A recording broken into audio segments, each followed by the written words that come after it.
taken the Rudra Sutta.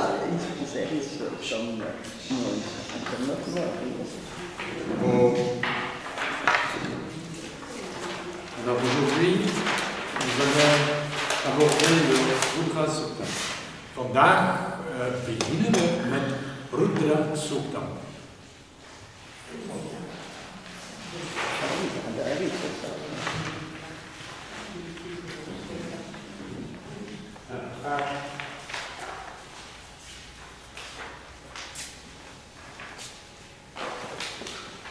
Est-ce que tout le monde a ses feuillets avec le texte?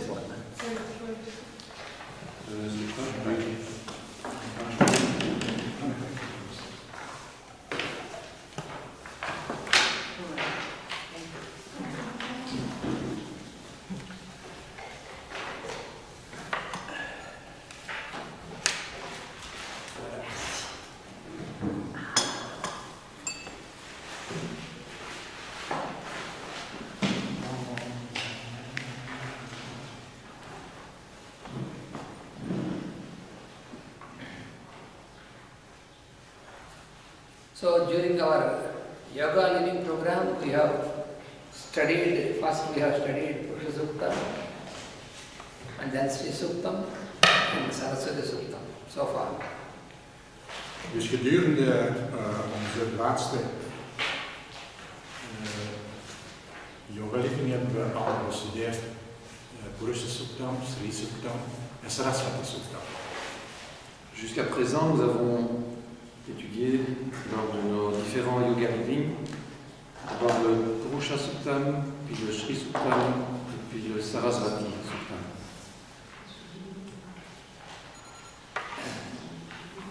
You know, in the Vedic texts, and the wisdom is given in the form of suktas.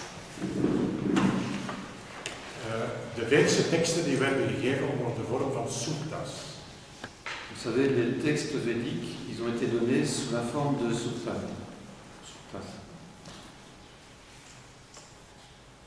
The significance of this word suktam, it is suk-uktam. Suk-uktam. Uktam means the word which was uttered.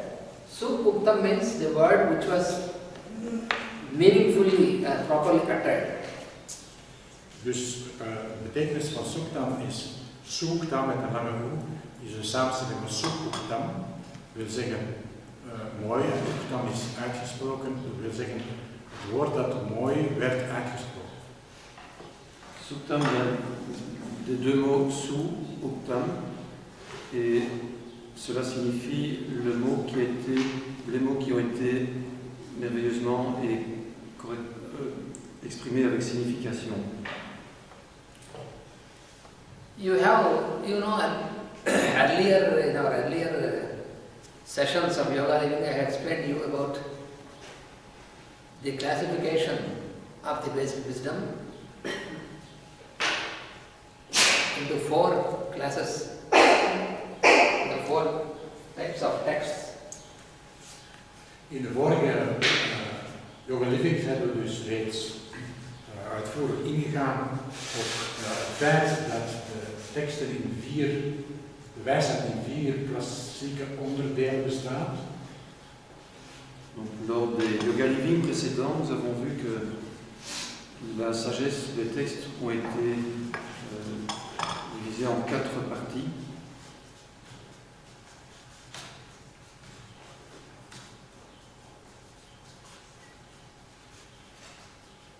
So we have the Rigveda, Yajurveda, Samveda, and Atharva Veda, the four types of Vedic texts. En we hebben dus 4 soorten van Vedische teksten. De eerste Rig, de tweede Yajur, de derde Sama en de derde Atharva Veda. Nous avons ici 4 types de textes védiques. Le Rig Veda, le Yajur Veda, le Sama Veda et Atharva Veda. So this classification is made according to the cosmic formula. En deze klassificatie is gemaakt volgens een kosmische formule. Et cette classification est établie en fonction des formules cosmiques. Rik Veda, Rik means utterance. Ruk betekent uiten. Dans Rig Veda, Rig signifie expression, le fait d'exprimer. That means how the whole creation is uttered out. That is the main aspect, that is explained in that manner in Rig Veda. Dat wordt in die Veda wordt uitgelegd hoe de schepping heeft plaatsgegrepen als een uiting van de schepping. Dans le Rig Veda, cela signifie comment la création a été exprimée. And Yajur means plan. Yajur Veda means the plan of this creation. En Yajur betekent plan, en dus Yajur Veda is dus het plan van deze schepping. Yajur signifie plan et Yajur Veda signifie le plan de cette création.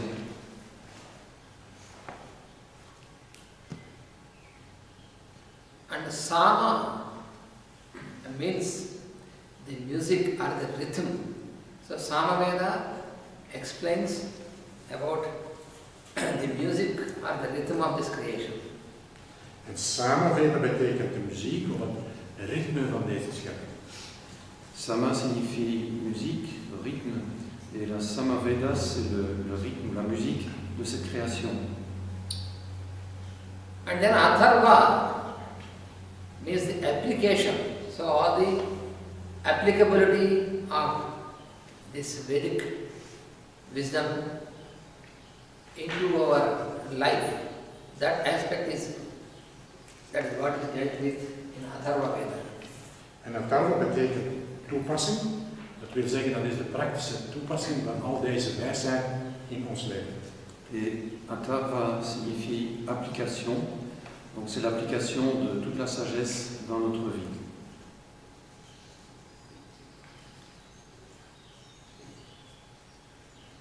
So this, each of these Vedas has many branches. Each Veda has its branches. En elk van deze Veda's heeft takkingen, vertakkingen. Et chacune de ces Vedas comporte de nombreuses branches. And this Yajur Veda, this has mainly two divisions. En deze Yajur Veda heeft hoofdzakelijk twee onderdelen. Et Yajur Veda a principalement deux divisions. One is called the Shukla Yajur Veda. Shukla means the white. The white color is called Shukla. So Shukla Yajur Veda, the white Yajur. En de eerste onderverdeling is Shukla, en Shukla betekent wit. Dus dit is de witte Yajur Veda. La première de ces deux divisions s'appelle Sukla, qui signifie blanc. And the second division is Krishna Yajur Veda. Krishna means black. En de tweede is Krishna, en dat betekent zwart. Et la deuxième division s'appelle Krishna, qui signifie noir.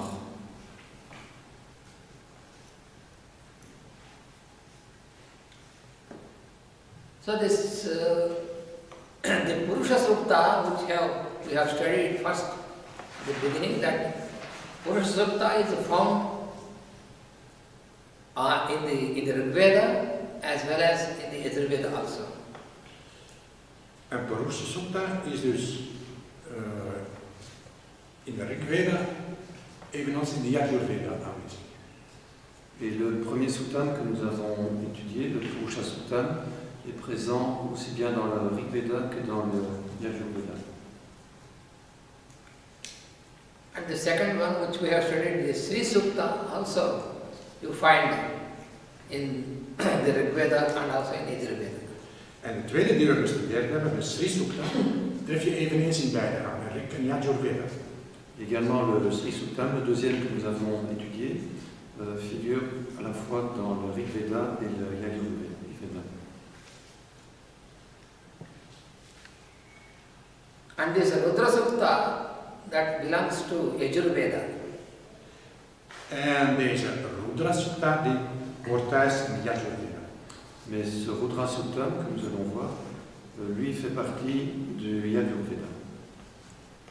You have many suktas and what you find in the Vedic text, and these suktas, those suktas are connected to those intelligences, the devas. En je treft zeker suktas aan in de Vedas en die zijn hebben telkens een verbinding of een relatie met een bepaalde vorm van intelligentie. Il y a de nombreux suktas dans les Védas et ils sont chaque fois reliés à une grande intelligence, à un grand être intelligent. So our present sukta, the Rudra Sukta, it is, as I told you, it is from the Yajurveda. It is connected to the Rudras. En de huidige die we hebben, de Rudra Suktam, heeft een bepaalde relatie, die dus onderdeel van Yajurveda, en heeft een relatie met de Rudras. Le Rudra Suktam, ici, qui fait donc partie de Yajurveda, est en relation avec les Rudras. Some parts or mantras of this Rudra Sukta you also find in certain parts of Rigveda and Atharva Veda also. En bepaalde onderdelen van deze Rudra Suktam tref je zowel in Rigveda als in Yajurveda. Mais certaines parties ici du Rudra Suktam, on les retrouve également dans le Rigveda et dans le Atharva Veda. Veda. And this Rudra Sukta is very powerful because its sound vibration also is very intense. En deze Rudra Sukta is zeer krachtig, want zijn geluidsvibratie is zeer intens. Le Rudra Suktam est également très puissant parce que ses vibrations sont très intenses. So when you listen even to the sounds, when the Rudra Sukta is uttered, when you keep listening to the sound also, that brings, the vibration brings a change in our consciousness. En als je gewoon naar de geluiden, of zelfs zonder dat je verstaat, naar de geluiden van de Rudra Sukta, dan gaat dit een verandering teweeg brengen in je constitutie. Lorsque l'on écoute les sons du Rudra Suktam, cela amène des changements en nous. So in the Vedic tradition, in many of the rituals, along with Purusha Sukta and Sri Sukta, Rudra Suktam also is very much applied, very widely. En in de Vedische traditie worden naast Rudra Suktam eveneens Purusha en Sri Suktam op een zeer grote schaal toegepast. Et dans la tradition védique, à côté du Shri et du Purusha Suktam, le Rudra Suktam est aussi couramment utilisé. So there are many types of applications of this sukta in the rituals and also in the daily puja and these rituals. En er zijn zeer veel toepassingen van deze sukta in het dagelijkse ritueel. Il y a de nombreuses applications de ce Suktam dans les rituels et dans la vie quotidienne.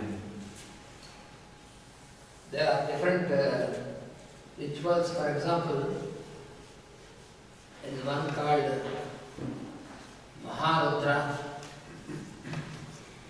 and another is called Atirudra. En er zijn verschillende rituelen, een daarvan is Maharudra, een andere is dus Atirudra. Il y a parmi ces rituels le Maharudra et le Atirudra. Like this, there are different rituals where this Rudra Suktam is used. En zoals deze zijn er verschillende rituelen waar deze Rudra Suktam in gebruikt wordt. Il y a donc plusieurs rituels dans lesquels ce Rudra Suktam est utilisé. And it is very deep, it has very deep significance, and it opens many links that are hidden. En het heeft een diepe betekenis en het opent veel verbanden die ogenschijnlijk verborgen zijn. Il a une profonde signification et il ouvre des liens qui sont cachés. Because this sutta, it explains us the various tangential forms of this creation, how they are constituted by the lordship of the indweller, the Lord. En deze geeft de verklaring om vele parallel lopende verschijnselen in de schepping, die allemaal een verband hebben met de inwonende Heer. This explains the deep aspects. Yeah, like the tangential forms, all what we see, the manifest forms, how the Lord is manifested in these forms. Cela explique comment le Seigneur qui réside en chaque forme se manifeste en elle, donc dans toutes ces formes tangential Forms, that means ces formes tangibles. tangible, tangible forms. Dans toutes ces formes tangibles, donc comment le Seigneur se manifeste en elle. Many of the scholars, they have made commentaries on the Veda, and especially this Rudra Sukta and all the Suktas also. En vele geleerden hebben uitleg, verklaringen gegeven van de Veda en eveneens van de Rudra Sukta. Des érudits ont fait des commentaires également sur le Rudra Suktam comme sur les autres Suktam. There are many scholars, the Indian and Eastern scholars, and also some of the Western scholars who also made these commentaries on these Vedic Suktas. En er zijn een hele wat geleerden, die Indische zowel als Westerse geleerden, die commentaar gegeven op deze Suktas. Il y a de nombreux érudits, indiens, orientaux, mais aussi occidentaux, qui ont fait de nombreux commentaires sur les Suktas. But you know, it is not just enough if you know the Sanskrit language to translate, but it needs that you should have been initiated into the inner light of the suktas. Otherwise, it will be only just translation of the word from one language to another language.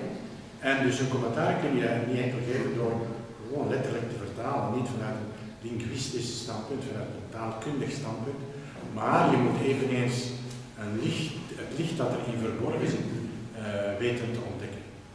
Mais il ne suffit pas de traduire ou de commenter simplement ces suktas du sanskrit vers d'autres langues. Il faut avoir été initié et connaître la lumière qui se trouve en eux. Among the Western scholars who have translated the Vedic texts into English, like for example Max Muller, Keith, Bloomfield, they have translated, but they were not initiated. Therefore, their translation it's only just from one language to another language, and it gives no sense. Therefore, those who read this, for them, then they say, oh, Veda means it's just nothing. En voor alle westerse geleerden die gewoon taalkundige een vertaling gemaakt hebben van de Veda's, zoals onder andere Max Muller, Keith enzovoort, als je die vertalingen leest, dan mis je werkelijk de kwestie, de essentie, omdat zij niet geïnitieerd zijn en niet de diepere betekenis en het licht van deze verschillende suktas kunnen weergeven. En als je als westerling dat leest, ja, dan vind je dat natuurlijk een ganse verzameling onzin. Lorsque ces textes ont été traduits par exemple par Max Muller ou par Keith et d'autres de façon purement littéraire, sans exprimer la lumière qui est dans ces textes, alors si on lit ça en tant qu'occidental, ça paraît comme un texte vraiment nonsense, quoi, qui n'a pas de sens. Because the Vedic words, the Sanskrit words, if you are initiated, they will give the light. Otherwise, they will just give normal meaning. For example, there is a word, just for example, in Sanskrit there is a word, aja. Aja normally means a goat. So Max Muller and these, they translate, when they translated this, they translated it as a goat. But aja means birth. Aja means which is beyond birth. So, totally different. Dus als je letterlijk vertaalt, dan bijvoorbeeld, dan krijg je soms totale onzin. Bijvoorbeeld Max Muller vertaalt aja letterlijk als schijnt. Maar aja heeft eveneens nog een andere betekenis. Van aja wil zeggen niet geboren. Ja wil zeggen geboorte. Aja wil zeggen niet geboren. Unborn. Niet geboren, ongeboren. Ja. Par exemple, dans une traduction de Max Muller, on retrouve le mot Adja, et traduit littéralement, ça veut dire une chèvre. Mais la véritable signification de ce mot, donc Dja signifie naissance, et Adja signifie celui qui est non né, celui qui est au-delà de la naissance. So now you can imagine how awful will be the translation. Dus je kunt nu al een beetje inbeelden hoe verschrikkelijk een aantal van die vertalingen zijn. Vous pouvez maintenant imaginer avec cet exemple combien ces textes peuvent être terribles, quoi. But there are real initiates in the Western scholars. For example, we have Madame Blavatsky, we have William Q. Judge, and we have Arthur Avalon. These are all initiates, and their translations, they are real translations. Maar in het Westen heb je eveneens geïnitieerden. En als die, bijvoorbeeld mevrouw Blavatsky, William Judge, Arthur Avalon, als je die vertalingen leest, die zijn zinvol en die zijn correct. Par contre, il y a aussi en Occident des initiés. Nous avons par exemple Madame Blavatsky, William Q. Judge, Arthur Avalon, et lorsqu'on lit leurs textes, leurs commentaires, alors ils sont vraiment pleins de valeur. So we have, luckily, the commentary given by Master E.K. on the Sutta Sutta. En gelukkig hebben we de commentaar van meester EK op deze Rudra Sutta. Et heureusement, nous avons aussi les commentaires de Master Ike sur le Rudra Sutta. So we have the suttas we have so far studied, Purusha Suktam, Sri Suktam and Saraswati Suktam. But also the commentary was given by Master E.K. So we have studied those commentaries. Therefore for us it is really, we have a luck to really enter into these subjects. De commentaren van zowel Rudra Suktam, Sri Suktam als Saraswati Suktam, die hebben de commentaren die dus door meester EK opgegeven zijn, die hij gegeven heeft, die ook neergeschreven zijn, die hebben we bestudeerd de vorige malen. En gelukkig bestaat er eveneens zulk een commentaar op Rudra Sutta. Alors, nous avons eu la chance d'abord d'étudier le Purusha Suktam, puis le Sri Suktam, puis le Saraswati Suktam, maintenant le Rudra Suktam, et tous ont des commentaires de Master Ike. Et nous avons cette grande chance de pouvoir rentrer dans le sujet grâce à ces commentaires. So this Rudra Suktam deals with the group of devas who are called Rudras. Rudra Suktam gaat dus over die groep van devas die we Rudras noemen. Le Rudra Suktam traite des devas que l'on appelle Rudra. In this context, I once again call your attention to what we have earlier studied about the group of devas, because we have to remember always this grouping of devas. En reeds vroeg helemaal bij Purusha Suktam zijn we er reeds mee begonnen om eerst en vooral duidelijk te maken hoe dat devas gegroepeerd zijn. Er zijn een aantal groepen van devas. Je voudrais attirer votre attention sur le fait que, comme précédemment, nous avons étudié les devas, notamment lors de l'étude du Purusha Sukta. Donc il existe plusieurs groupes de devas.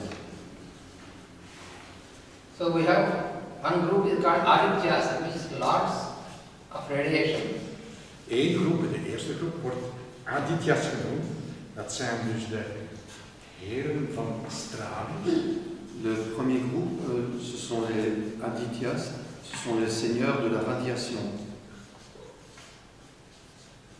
And Rudras, the other group which are called the lords of vibration. En de volgende groep zijn de Rudras, dat zijn de heren van trilling. Le groupe suivant, ce sont les Rudras, et ce sont les seigneurs de la vibration.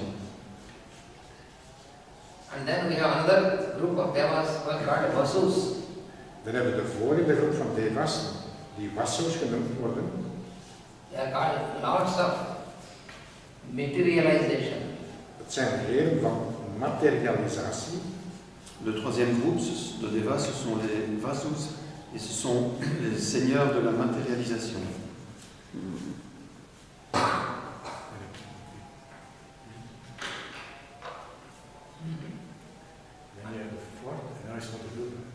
Fourth is another group that means a couple of devas. Yes.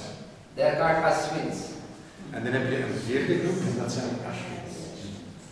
Alors, nous avons un quatrième groupe qui est un couple de devas que l'on appelle Ashwins. They are called the guarding angels. Die worden dus de bewaarengelen.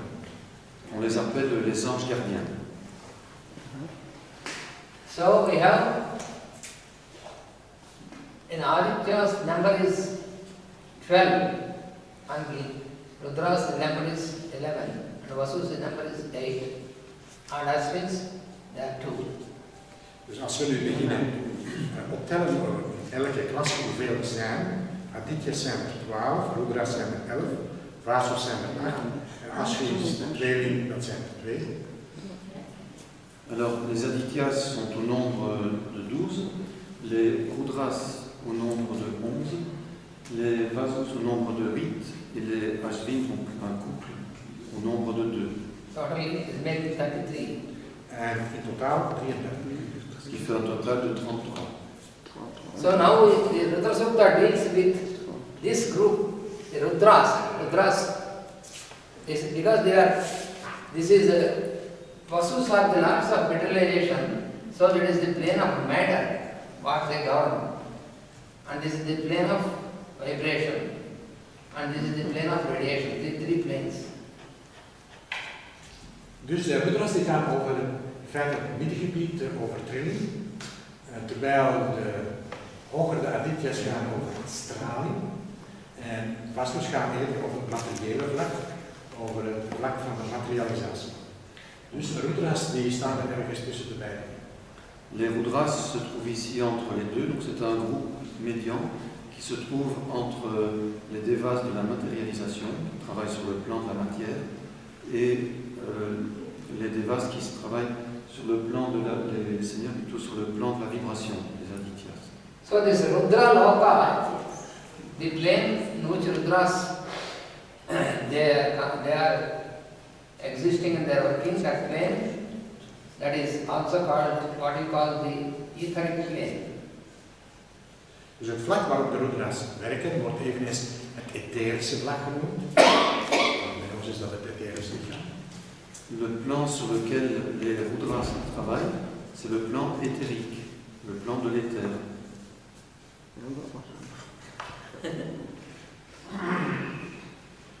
Because it is through the phenomenon of vibration, that is how you have the manifestation of all the forms, starting from the minutest, that means the atomic.